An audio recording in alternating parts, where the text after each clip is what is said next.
خبر شامل کرتے ہیں بلوچستان کے شہر خاران سے ہمارے گدروشیا پوائنٹ کے نمائندہ سلمان بلوچ سے۔ All Pakistan paramedical staff federation Kharan کے ضلعی دفتر میں شمولیتی پروگرام زیر صدارت نجیب اللہ حسین زی منعقد ہوا۔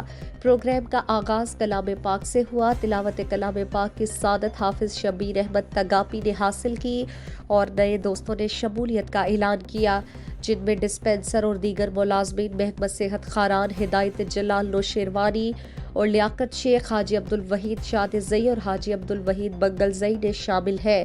اس موقع پر نئے شامل ہونے والوں کے اعزاز میں پیرامیڈکس فیڈریشن کے دوستوں نے ضلعی دفتر میں ٹی پارٹی کا اہتمام کیا اور پیرامیڈکس فیڈریشن میں شامل ہونے پر سب کابینہ کے اراکین نے نئے دوستوں کو ویلکم کیا۔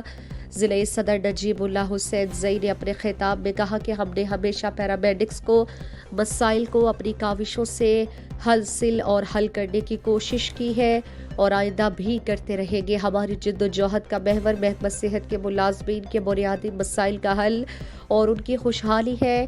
نجیب حسین زئی اور دیگر نے امید ظاہر کی کہ نئے شامل ہونے والے دوست اپنے فیڈریشن کی فعالیت کے لیے ہر ممکن کوشش کریں گے۔ مزید دلچسپ معلومات اور خبروں سے آگاہ ہونے کے لیے Gedrosia point Facebook page, Instagram, Twitter کو فالو اور یوٹیوب چینل کو سبسکرائب کریں۔ بیل آئیکن بٹن دبانا نہ بھولیں۔